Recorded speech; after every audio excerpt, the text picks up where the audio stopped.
Les yamas et les niyamas. Les yamas et les niyamas sont les piliers du yoga. Ils sont décrits dans les Yoga Sutras comme la base du yoga classique et constituent les deux premières étapes de l'Ashtanga Yoga de Patanjali, de ce schéma de 8 étapes vers la réalisation de soi.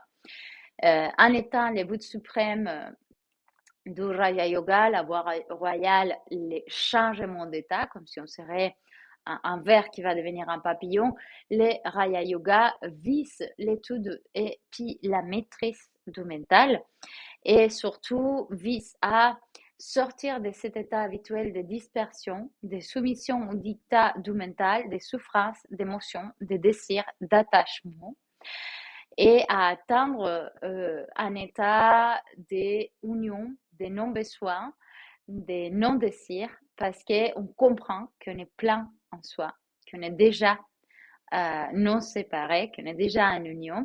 Et donc, au-delà du mental, on peut trouver cet état inexprimable par des mots ou par des pensées qui est les samadhi. C'est la fin du chemin du Raja Yoga euh, qui est, euh, qui est exprimé par Patanjali.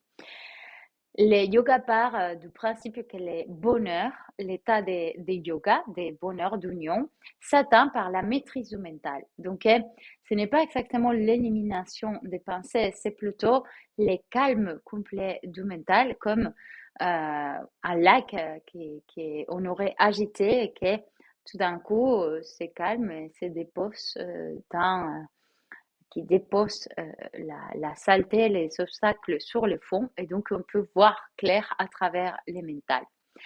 Et donc, calmer ces petits moulins intérieurs qui fonctionnent en continu et pouvoir goûter à l'état de repos du mental, du silence, et donc à permettre l'état de puissance infinie, de créativité infinie, de s'exprimer. Pour maîtriser le mental, le yoga propose de le concentrer. Donc, le mental, il est fait pour tourbiner et la seule façon, en fait, d'utiliser le mental de façon consciente, c'est de le concentrer parce que la concentration, ce n'est pas la qualité innée du mental, donc on doit l'apprendre. Un enfant, par exemple, il est dispersif par nature, un animal également, donc la concentration, c'est quelque chose que nous, on doit maîtriser pour atteindre l'état d'union, d'illumination. C'est quelque part grâce à cette concentration, grâce à cette hypnose du mental qu'on va atteindre l'état de calme. Et comment y parvenir? Par la discipline du yoga qui expose Patanjali. Mais avant d'aborder ça, tous les outils que vous abordez dans la formation sont destinés à ça. Mais avant ça, Patanjali préconise de mettre en pratique 5 observances sociales, les yamas, et 5 observances personnelles, les niyamas. Pourquoi ces 5 observances et 10 observances? Parce que si on ne se prépare pas, si on ne prend pas un compromis avec nous-mêmes, on ne se prépare pas à suivre certaines règles, le yogi va abandonner très vite, très rapidement son chemin. Et aussi parce que de cette façon, Patanjali pense qu'on va fonctionner mieux en tant que société. Donc, Patanjali a un fort esprit finalement social, sociopolitique, même je dirais, de faire fonctionner l'ensemble de la communauté. Donc, le yogi, il n'est jamais, même dans son isolation, son ascétisme, il n'est jamais isolé du monde parce qu'il fait partie, il contribue, il collabore à une société qui fonctionne mieux pour lui, mais pour tous les êtres. Donc, lesquels sont ces yamas et ces niyamas? Les yamas et les niyamas nous permettent de progresser sur le chemin du yoga comme discipline. Ils nous disent aussi qu'à la base, nous sommes pleins de compassion, nous sommes généreux, honnêtes et paisibles, et ils nous révèlent les outils que nous avons déjà à nous-mêmes. Mais pour qu'ils fassent écho à nous-mêmes, c'est important de les étudier, de les apprivoiser, pas comme une idée qui vient de l'extérieur, mais sinon comme un éveil à soi, quelque chose qui résonnait déjà à nous, quelque chose qui est issu du meilleur de nous-mêmes et comme des préceptes aussi éthiques qui nous permettent d'être en paix avec nous-mêmes, avec notre famille, avec notre communauté, même avec les mondes. Par exemple, je vous invite pour les découvrir, ces yama et niyama, à vous poser des questions comme est-ce que je suis bienveillante à tout moment? Est-ce que je suis vraie, véritable avec moi et avec les autres? Est-ce que je reste centrée quand tout s'agite autour de moi ou dans le monde? De quelle façon je parle à moi-même? De quelle façon je parle aux autres? Donc, de cette façon, on va se transformer, on va aussi observer la différence entre notre univers intérieur et les autres et les conséquences de cette attitude, de ces yama et niyama dans l'extérieur. Donc, les yamas, les 5 yamas sont les règles relationnelles, ahimsa, la non-violence, satya, la sincérité, la vérité, asteya, les non-attachements ou on va dire l'honnêteté, brahmacharya, la modération, aussi interprétée parfois comme la chasteté, aparigraha, la non-possessivité ou le non-attachement matériel aussi, ne pas s'accumuler, c'est aparigraha. Et les 5 niyamas sont les disciplines plutôt personnelles envers soi-même. Donc, les premiers, c'est saucha, la pureté, la pureté de soi, de son espace, de l'espace dans lequel on va faire du yoga aussi, l'hygiène de vie. Le deuxième serait santosha, les contentements. Santosha est aussi un peu une sorte de frugalité, l'acceptation et la gratitude aussi. Tapas, la discipline. Svadhyaya, l'étude de soi, l'écoute de soi et des textes. Et Ishvara Pranidhana serait la confiance, le lâcher-prise, l'abandon, une sorte de croyance de que l'infini va prendre en charge nos vies et va nous mener de la meilleure façon possible. Les yamas et les niyamas s'appliquent dans tous les aspects de la vie, compris dans la pratique des asanas, et ils ne sont pas des objectifs, ils ne sont pas des obligations, ils ne sont pas des préceptes. Donc, ils sont plutôt faits comme un véhicule, comme une ligne directrice ou comme un moyen pour se libérer. Donc, ils ne sont pas vraiment des préceptes, des choses qui deviennent obligatoires pour un yogi. On va voir maintenant plus en détail ces principes. Donc, les yamas sont été observés pendant des centaines d'années avant que Patanjali ne les fixe pas. Et on peut le retrouver même un peu dans la Bible, cette idée de ne pas voler à son voisin, pas médire, pas mentir, pas s'approprier de ce qui n'est pas à nous, etc. Donc, c'est une façon d'exprimer l'harmonie énergétique entre nous et les autres, entre les autres et nous-mêmes aussi. Donc, par exemple, Ahimsa, qui est la non-violence, dans un sens plus profond, c'est la non-violence aussi envers nous-mêmes, envers tout être vivant.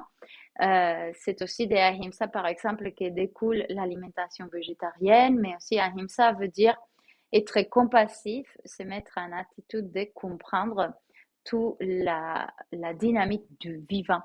Donc, comprendre la mort aussi, cette non-violence, ne pas s'intervenir, ne pas réagir à la règle du vivant. Satya, la vérité, veut dire aussi communiquer de façon honnête. Et Satya, c'est aussi quelque part être nature, être dans sa nature, dans la nature de la vérité, même si la vérité n'est pas morale. Donc dans Satya, attention, il n'est pas un concept moral, il y a plutôt un concept de véracité. Donc par exemple, on se pose la question très souvent, si est-ce que je dois mentir quand on me demande quelque chose si je ne veux pas le dire? L'option de Satya peut être par exemple le silence. Je me souviens très bien, j'aimais beaucoup un des sadhus que j'ai rencontré en Inde, qu'on allait visiter tous les jours à la même heure. C'était un peu à 4 heures de l'après-midi, on lui portait un chai et parfois il n'avait pas envie de parler avec nous. Donc tout simplement, il avait son foulard orange et s'est couvrait avec son foulard comme s'il ne serait pas là et il parlait pas avec nous et tout simplement c'était sa façon d'exprimer Satya. Asteya, Asteya veut dire ne pas voler, mais aussi ne pas laisser les autres nous voler. Donc toute appropriation, c'est un peu l'image des manques. Ne pas prendre ce qui n'a pas été donné. Donc, Asteya a un sens très joli aussi d'équilibre. Donc, si on nous a volé quelque chose ou quelque chose est disparu quelque part, c'est que ça devait être comme ça. Et si on nous donne quelque chose aussi, être prêt à aller recevoir. Donc, ne pas recevoir est aussi manquer d'Asteya, d'équilibre dans l'appropriation. Et aussi, Asteya est très joli dans le sens que c'est un peu très opposé à notre idée de la propriété parce que en suivant vraiment Asteya de façon profonde, on pourrait se dire que la terre n'appartient à personne, l'air n'appartient à personne, la lumière n'appartient à personne.